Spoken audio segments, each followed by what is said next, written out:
Hello दोस्तों, UPSC success with सारा में आप सभी का स्वागत है। इस वीडियो लेक्चर में हम एनसीईआरटी टेक्स्ट बुक का जो क्लास 7th का हमने पहले पार्ट में देखा कि सरकार की क्या भूमिका है स्वास्थ्य के बारे में जाना हमने। उसके बाद हम देखें कि हमारे भारत में स्वास्थ्य व्यवस्था की स्थिति क्या है एक स्तंभ में, और दूसरे स्तंभ में जाना कि जो स्वास्थ्य व्यवस्था में क्या प्रगति हुई है भारत में, उसके बारे में भी जाना। तथा उसके बाद ये पहले पार्ट की बात बता रहे हैं, निजी स्वास्थ्य केंद्र जो होते हैं और एक जो सार्वजनिक होते हैं, ठीक, सार्वजनिक अर्थात सरकारी। तो इन सभी स्वास्थ्य केंद्रों के बारे में, निजी स्वास्थ्य, सार्वजनिक और इनके स्थिति तथा जो प्रगति हुई है, इन सभी के बारे में हमने जाना। और एक एग्जाम्पल की सहायता से हमने देखा कि जो सार्वजनिक स्वास्थ्य सेवाएं प्रदान करती हैं सरकार और जो निजी स्वास्थ्य सेवाओं में, उनमें क्या डिफरेंसेस हैं, सेवाएं किस प्रकार की हैं दोनों में पैसे का खर्च, दोनों में समय की कितनी महत्वपूर्ण स्थिति रखती है कि कितने समय लगते हैं, ठीक। इन सब के बारे में हमने क्या किया, जाना। तो अब जो आगे हैं उनमें हम देख रहे हैं कि जैसे स्वास्थ्य सेवा और समानता, क्या सबके लिए पर्याप्त स्वास्थ्य सेवाएं उपलब्ध हैं, इस बारे में, इस टॉपिक से हम आगे शुरू करेंगे। इसके पहले वाले हम फर्स्ट पार्ट में देख लिया। हम भारत में ऐसी स्थिति का सामना कर रहे हैं जहां निजी सेवाएं तो बढ़ रही हैं। निजी सेवा मतलब कौन सी सेवा? जो प्राइवेट प्लेयर्स चलाते हैं, ठीक, परंतु सार्वजनिक नहीं, जो सरकार की सेवाएं वो नहीं बढ़ रही हैं। ऐसी दशा में लोगों को मुख्यतः निजी सेवाओं ही उपलब्ध हो पाती हैं। ये शहरी क्षेत्रों में केंद्रित हैं। जो निजी स्वास्थ्य सेवाएं हैं वो शहरी क्षेत्रों में केंद्रित हैं और निजी स्वास्थ्य सेवाओं की संख्या तो बढ़ रही है, लेकिन सार्वजनिक स्वास्थ्य सेवाओं की संख्या नहीं बढ़ रही है। और जो निजी स्वास्थ्य सेवा हैं वे केवल शहर में केंद्रित हैं, गांव से दूर पड़ते हैं। इन सेवाओं का मूल्य भी अपेक्षाकृत अधिक रहता है। अब अधिक क्या, बहुत ही अधिक रहता है। दवाइयाँ महंगी होती हैं, बहुत से लोग उन्हें खरीदने में समर्थ नहीं होते। मध्यम वर्ग, निम्न वर्ग के व्यक्ति यदि दवाइयों को खरीदते हैं तो उनकी आर्थिक स्थिति बहुत कमज़ोर पड़ जाती है, नहीं होते। इसलिए जब परिवार में बीमारी होती है तो उन्हें ऋण लेना पड़ता है। अक्सर जो मध्यम वर्ग या निम्न वर्ग के व्यक्ति होते हैं, यदि घर में कोई बीमार पड़ गया, यदि ज़्यादा बीमार पड़ गया तो बचाना भी नामुमकिन हो जाता है, क्योंकि पैसे का खर्च बहुत आता है और पैसा लेना भी पड़ता है तो वो ऋण के रूप में लेना पड़ता है। उनके पास इतना पर्याप्त पूंजी या धन नहीं होता कि वे अच्छी तरीके से दवा करा सके। कुछ निजी सेवाएं अधिक कमाने के लिए प्रायः ऐसे कार्यों को प्रोत्साहित करती हैं जो सही नहीं है। स्वास्थ्य एक ऐसा विषय है जो कम शुल्क में सबको समान रूप से दिया जाए और उसके लिए बहुत अधिक लाभ नहीं कमाना चाहिए। कई बार सस्ते तरीके उपलब्ध होने पर भी उनके प्रयोग नहीं किए जा सकते। उदाहरण के लिए प्रायः देखा जाता है कुछ चिकित्सक ज़रूरत से ज़्यादा दवाइयाँ, इंजेक्शन या सेलाइन आदि की सलाह देते हैं, जबकि साधारण इलाज से भी पर्याप्त हो सकता है। आपने भी निजी स्वास्थ्य सेवाओं में दवा लेने गए होंगे, सार्वजनिक सेवाओं में दवा लेने गए होंगे, तो एक बेसिक अंतर देखा। कहानी में भी हमने देखा कि अंतर है, जो निजी स्वास्थ्य सेवाएं काफ़ी ज़्यादा दवाइयाँ क्या करते हैं, देते हैं, और जो सार्वजनिक स्वास्थ्य सेवाएं हैं वो कम दवाइयाँ देते हैं। तो क्या होता है कि ज़्यादा दवाइयाँ देने का ये मतलब नहीं है कि वो ज़्यादा दवाइयाँ लगे ही। अधिकतर बहुत निजी स्वास्थ्य सेवाएं ज़्यादा दवाइयाँ इसलिए लिखते हैं कि वे पैसा कमा सकें, ठीक। कम दवाइयों में भी उस बीमारी का जो है इलाज हो सकता है, ठीक। बहुत लोगों को क्या होता है कि जैसे अगर आप घर पर भी इलाज अपना करें तो ठीक हो सकता है, लेकिन वे क्या करते हैं, भर्ती कर लेते हैं क्योंकि पैसा लेने के लिए। तो इस प्रकार से चलता है निजी स्वास्थ्य सेवाओं में। इस पॉइंट को देख लेते हैं क्या लिखा है। भारतीय आयुर्विज्ञान परिषद का आयुर्विज्ञान नैतिक संहिता कहता है, जहाँ तक संभव हो चिकित्सक को औषधियों के जेनेरिक नाम ही उपचार पर्ची में लिखने चाहिए और सुनिश्चित करना चाहिए कि यह युक्ति युक्त और उपयुक्त में हो। जेनेरिक नाम से आप समझते होंगे, जैसे दवाइयाँ जो होती हैं उनके जेनेरिक नाम से ये होता है कि जो उनमें केमिकल कंपाउंड्स होते हैं उनका नाम जेनेरिक नाम होता, उसको जेनेरिक नाम कहते हैं। जैसे किसी भी कंपनी की यदि दवाई है और उस कंपनी का एक ब्रांड होता है तो ब्रांड के हिसाब से पैसे ज़्यादा होते हैं, ठीक, रुपीस ज़्यादा होते हैं। लेकिन जो जेनेरिक नाम होता है उन्हीं केमिकल जो कंपाउंड्स की दवाइयाँ बहुत ही सस्ते दामों पर मिल जाती हैं जेनेरिक नामों पर, ठीक। और काफ़ी निजी स्वास्थ्य सेवाएं जो सेवाओं को चलाते हैं वो ब्रांड्स के नेम को रिकमेंड करते हैं तथा महंगी से महंगी दवाइयाँ लिखते हैं, जेनेरिक नाम नहीं लिखते हैं। स्वास्थ्य सेवा को और अधिक किफ़ायती कैसे बनाया जा सकता है, इस पर चर्चा की। एक तो जेनेरिक नाम लिखना, यही हमने पढ़ लिया कैसे किया जा सकता है। और निजी से अधिक सार्वजनिक जो स्वास्थ्य सेवाएं हैं उनकी संख्या बढ़ाई जाए, ठीक। दवाइयों में जो जितना आवश्यक हो उतनी ही दवाइयाँ लिखा जाए, कम किया जाए, मतलब पैसे कम लगे। इन सभी कारणों से इस स्वास्थ्य सेवा को अधिक किफ़ायती मतलब अच्छा बनाया जा सकता है, ठीक। आगे चलते हैं। तथ्य यह है कि जनसंख्या के 20% लोग ही बीमारी के दौरान आवश्यक दवाइयों को खरीदने में सक्षम होते हैं। हमारी जितनी जनसंख्या उसमें से केवल 20% लोग ऐसे हैं जो दवाइयाँ खरीदने में सक्षम हैं। वे लोग भी जिन्हें हम गरीब नहीं समझते दवा संबंधी खर्चों को उठाने की कठिनाइयों का अनुभव करते हैं। मध्यम वर्ग भी जिन्हें हम गरीब नहीं समझ रहे हैं लेकिन वो अभी दवा खरीदने में कठिनाइयाँ उत्पन्न होती हैं।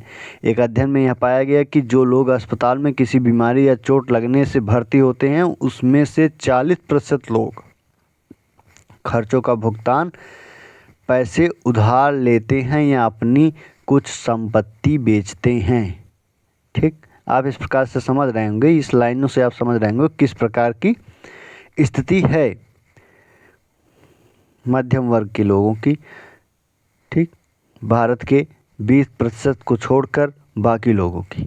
गरीब लोगों के लिए परिवार में हर बीमारी चिंता और मुसीबत का कारण बन जाती है। इससे भी बड़ी बात यह है कि ऐसी स्थिति बार बार आती है क्योंकि यदि गरीब हैं तो कुपोषण, स्वच्छ जल, स्वच्छ वातावरण, स्वच्छ रहने का स्थान, इन सब की तो परेशानी होगी, ठीक। तो इन्हीं सब परेशानी की वजह से जो है बीमारी उत्पन्न होती है। तो जब बीमार होते हैं तो पैसे खर्च होते हैं, इसलिए उनकी आर्थिक स्थिति गड़बड़ाती है। गरीब लोग पहले ही पोषण की कमी का शिकार होते हैं। देखिए बात बताया गया है, ये परिवार उतना भोजन नहीं खाते जितना उन्हें खाना चाहिए। उन्हें भोजन का ये मतलब नहीं है कि आप पूरा ज़्यादा भोजन करें, भोजन जो भी करें वो पौष्टिक होना चाहिए, ठीक। यदि जिसमें पोषक तत्व नहीं है उन भोजन को हम कितना भी करें तभी वह हमारे शरीर को संतुलित आहार के रूप में नहीं होंगी, ठीक। तो संतुलित भोजन मिलना एक बहुत बड़ी जो है चुनौती है, ना कि भोजन मिल जाए। आवश्यकताएं जैसे पीने का पानी, घर के लिए पर्याप्त जगह, साफ वातावरण तक उपलब्ध नहीं हो पाता और इसलिए उनकी बीमारी पड़ने की संभावना अधिक रहती है। बीमारी पर होने वाले खर्चे उनकी हालात और ख़राब कर देती हैं। तो यहाँ कुछ चित्र दिखाए गए हैं, जैसे क्या लिखा गया है, ग्रामीण इलाकों में अक्सर एक जीप ही मरीजों के लिए चलता फिरता दवाखाना बनकर रह जाती है, ठीक। मतलब इस प्रकार से जो दवाइयाँ दी जाती हैं गरीबों के लिए, गांव-गांव में गाड़ियाँ जाती हैं, उस प्रकार से जो सार्वजनिक स्वास्थ्य सेवाएं की गाड़ियाँ होती हैं। अब इसमें देखिए एक गर्भवती औरत को एक योग्य डॉक्टर को दिखाने के लिए कई किलोमीटर पैदल चलना पड़ता है। देख लीजिए, इस प्रकार से गांव क्षेत्र में कई किलोमीटर पैदल जाकर वे योग्य डॉक्टर से मिलते हैं, क्योंकि जो शहरों में हमने ऊपर पढ़ा कि जो निजी अस्पताल हैं, सार्वजनिक तो की संख्या तो कम है, जो निजी अस्पताल भी हैं वो शहरों के ओर केंद्रित हैं। तो जो गांव के लोग हैं उन्हें बहुत दूरी तय करके एक योग्य डॉक्टर को पाना पड़ता है। ठीक, आगे देखते हैं। कभी कभी पैसे ही लोगों के बेहतर इलाज में बाधक नहीं होता। पैसे ही हर चीज़ मतलब बाधक नहीं पड़ते। जैसे अच्छे डॉक्टर ना उपलब्ध हों, ये भी एक बाधा पड़ता है। उदाहरण के लिए महिलाओं को तुरंत इलाज के लिए डॉक्टर के पास नहीं ले जाया जाता। कई आदिवासी क्षेत्र में स्वास्थ्य केंद्र कम हैं, वे अच्छी तरह नहीं चलाए जाते, वहाँ निजी सेवाएं भी उपलब्ध नहीं हैं। तो हर बार पैसा ही जो है एक कारण नहीं बनता, उसमें कई कारण होते हैं। डॉक्टर की अनुपलब्धता हो सकती है, डॉक्टर उस क्षेत्र से बहुत दूर तक होते हैं, महिलाओं को वहाँ ले नहीं जाया जाता, और वहाँ निजी अस्पताल या सार्वजनिक अस्पताल नहीं होते हैं। ये सभी समस्या स्वास्थ्य और बीमारी को बढ़ने का एक कारण हो सकती है। क्या किया जा सकता है? आप इसको याद रखें, सस्टेनेबल डेवलपमेंट गोल SDGs में जो तीसरा है जो प्राप्त करना है सस्टेनेबल डेवलपमेंट गोल में, good health and well being. ठीक, उत्तम स्वास्थ्य और खुशहाली। जब उत्तम स्वास्थ्य होगा तो खुशहाली होगी ही। ठीक, सभी खुश रहेंगे मानसिक और शारीरिक रूप से। तो क्या किया जा सकता है? इसमें कोई संदेश नहीं है कि हमारे देश में लोगों की स्वास्थ्य दशा अच्छी नहीं है। यह सरकार की उत्तरदायित्व है कि वह अपने सब नागरिकों को, विशेषकर गरीबों और सुविधाहीन को गुणात्मक स्वास्थ्य सेवाएं प्रदान करे।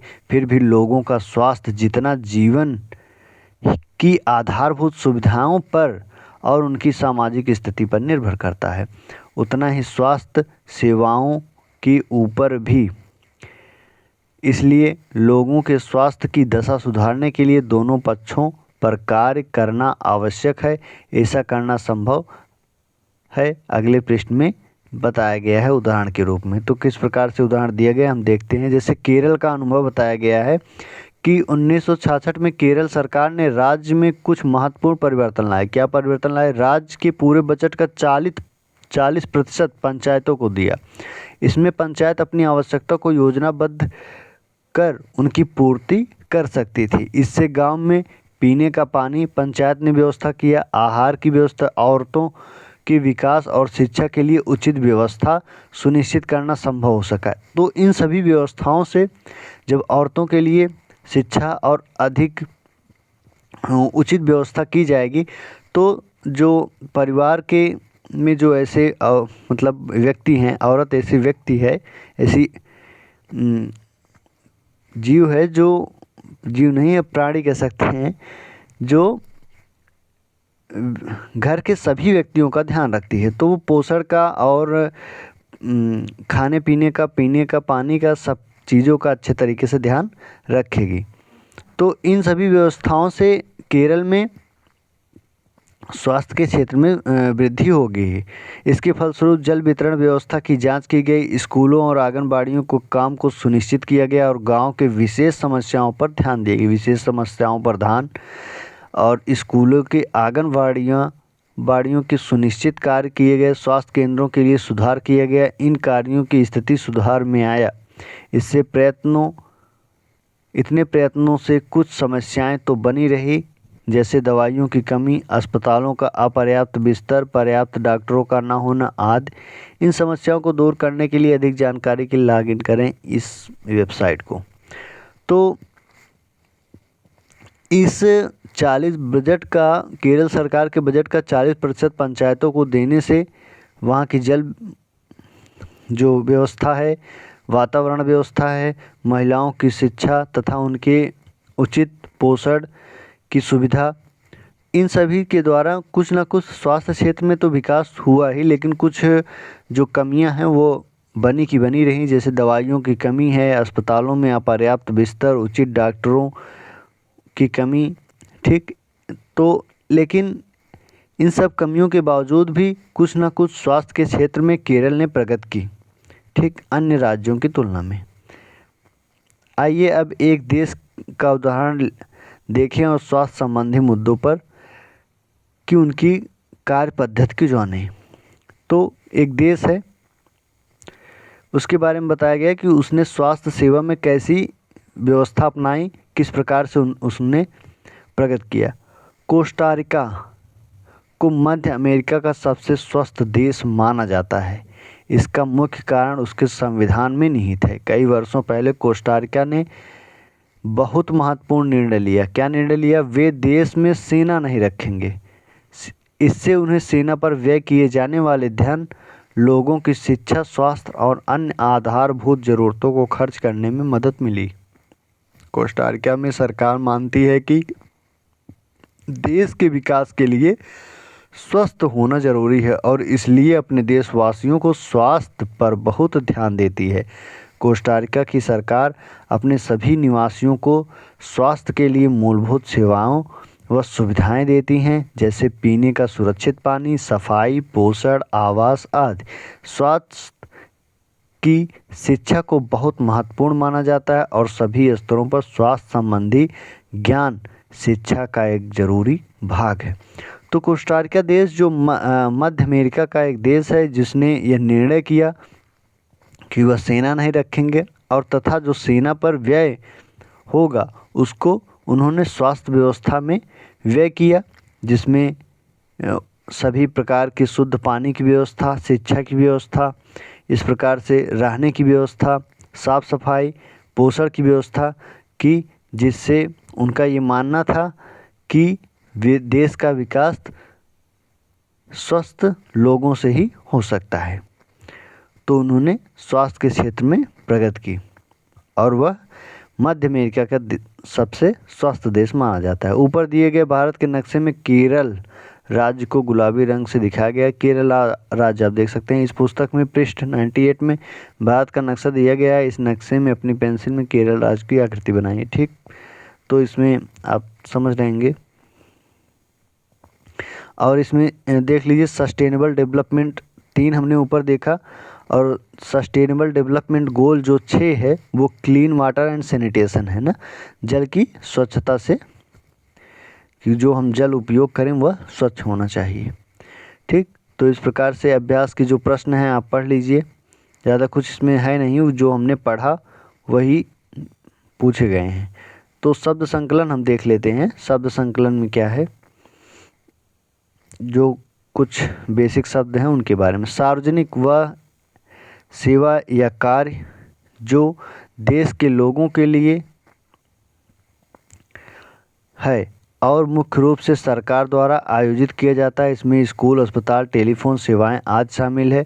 लोग इन सेवाओं का मांग करते हैं। यदि संस्थाएं ठीक से काम नहीं करती तो इन पर सवाल उठाते हैं। वे सार्वजनिक होते हैं। निजी क्या, वह सेवा या कार्य जो व्यक्ति या कंपनी द्वारा अपने मुनाफे के लिए आयोजित किया जाए, जो एक व्यक्ति के द्वारा चलाया जाता है, ठीक, उस पर सरकार का नियंत्रण नहीं होता है। ये वे विदेशी पर्यटक हैं। चिकित्सा पर्यटक देखिए, ये वे विदेशी पर्यटक हैं जो इस देश में उन अस्पतालों में अपना इलाज कराने के लिए विशेष रूप से यहाँ आते हैं जहाँ उन्हें देश की तुलना में बहुत कम मूल्य पर बहुस्तरीय सुविधाएं प्राप्त होती हैं। संचारी बीमारियां क्या होती हैं? ये वे बीमारियां हैं जो एक व्यक्ति दूसरे व्यक्ति को कई माध्यमों से संचारित हो सकती है, जैसे पानी, भोजन, हवा। तो ये संचारित मतलब संचरण करके बीमारियां पानी के द्वारा, हवा के द्वारा, भोजन के द्वारा फैलती हैं। ओपीडी क्या होता है? ओपीडी आउट पेशेंट डिपार्टमेंट या बाह्य रोगी विभाग का संक्षिप्त रूप है। अस्पताल में किसी विशेष वार्ड में भर्ती होने से पहले रोगी को ओपीडी में जाते हैं। तो ओपीडी वही होता है, जैसे मतलब कोई डॉक्टर है वो आपकी देखेगा कि कौन सी परेशानी आपको है। यदि वो साधारण खांसी बुखार है तो वो दवाइयाँ देते हैं, ठीक। यदि आपको किसी एक विशेष प्रकार की बीमारियां हैं तो वो उस वार्ड में भेजता है, ठीक। नैतिक आचार क्या है? किसी व्यक्ति के व्यवहार को प्रभावित करने वाले नैतिक सिद्धांत ही नैतिक आचार हैं। जेनरिक नाम, दवाइयों के रासायनिक नाम, वे दवाइयों में प्रयुक्त सामग्रियों मतलब केमिकल जो कंपाउंड्स हैं की पहचान करने में मदद करते हैं। ये विश्व स्तर पर मान्यता प्राप्त है। उदाहरण के लिए एसिटाइल सैलिसाइलिक एसिड जो है एस्प्रिन का जेनरिक नाम है। एस्प्रिन जो दवा होती है उसका जो जेनरिक नाम है एसिटाइलिन सैलिसाइलिक एसिड। तो एसिटाइल सैलिसाइलिक एसिड जो होता है ये कंपाउंड होता है, केमिकल कंपाउंड्स यही एस्प्रिन में पाया जाता है। तो एसिटाइल सैलिसाइलिक एसिड नाम की कई दवाइयाँ मतलब आएंगी, लेकिन एस्प्रिन जो एक कंपनी की तरफ से दवाई है। तो इस प्रकार से राज्य का स्वास्थ्य सेवा में जो योगदान है उसको हमने देखा। दूसरा पार्ट है ये। तो इस पार्ट में ये चैप्टर्स ख़त्म होता है। ठीक, तो आगे आने वाले वीडियो सीरीज में हम तीसरे चैप्टर को देखेंगे। ठीक, थैंक यू, धन्यवाद।